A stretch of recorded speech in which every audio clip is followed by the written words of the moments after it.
নমস্কার, প্রত্যেককে স্বাগত জানাই নেমো নিউজ ইউটিউব চ্যানেলের নতুন একটি ভিডিওতে। পশ্চিমবঙ্গের যে বকেয়া ডিএ, সেই বকেয়া ডিএ আবারও নতুন মোড় নিয়েছে। 25% বকেয়া ডিএর টাকা কবে নাগাদ অ্যাকাউন্টে আসতে পারে তার একটা সম্ভাব্য তারিখ জানা যাচ্ছে। কিছুক্ষণ আগেই খুবই গুরুত্বপূর্ণ একটি তথ্য জানা গেছে এবং সুপ্রিম কোর্টের তরফ থেকে কি বলা হয়েছে, রাজ্য সরকারের বর্তমান পদক্ষেপ কী এবং সরকারি কর্মচারীদের জন্য কি খবর, 25% ডিএর টাকা কবে অ্যাকাউন্টে ঢুকবে, এই সম্পর্কিত খুবই গুরুত্বপূর্ণ তথ্য পাওয়া গেছে এবং সেটা নিয়ে আজকের এই ভিডিওতে বিস্তারিত আলোচনা করা হবে। তো এই গুরুত্বপূর্ণ ভিডিওটি শেষ পর্যন্ত দেখবেন। তার আগে এই ভিডিওটিকে একটি লাইক করুন, চ্যানেলটিকে সাবস্ক্রাইব করে রাখুন, আর ফেসবুক পেজ থেকে দেখলে অবশ্যই পেজটিকে ফলো করে নিন। আপনারা অনস্ক্রিন দেখতে পাচ্ছেন এই গুরুত্বপূর্ণ নিউজটা প্রকাশিত হয়েছে ওয়ে টু নিউজে। ওয়ে টু নিউজে কী বলা হয়েছে না, বকেয়া ডিএ ফের সুপ্রিম কোর্টে রাজ্য।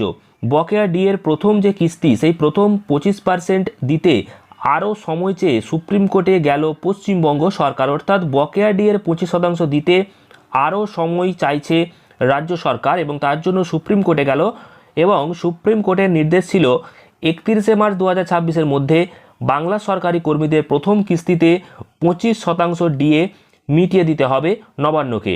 কিন্তু মমতা বন্দ্যোপাধ্যায় সরকার কোর্টে জানালো সামনেই ভোট, তার আগে অতিরিক্ত খরচের কথা মাথায় রেখে সময়সীমা 31 ডিসেম্বর পর্যন্ত বাড়ানো হোক।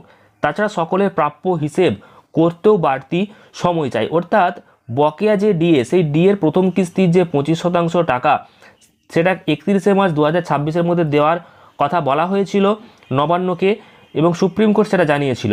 এবার রাজ্য সরকার আবার অতিরিক্ত সময় চেয়েছে এবং সেই সময়সীমাটা বাড়িয়ে 31শে ডিসেম্বর পর্যন্ত করতে বলেছে।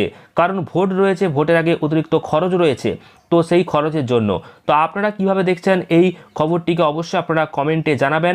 বকেয়া ডিএর প্রথম 25% যে কিস্তি, সেই কিস্তির যে টাকা, সেই টাকা অ্যাকাউন্টে ঢুকতে আবারও যে দেরি হবে সেটাই স্পষ্ট বোঝা যাচ্ছে, কারণ রাজ্য সরকার আবার সুপ্রিম কোর্টে গেছে, অতিরিক্ত সময় চেয়ে নিয়েছে।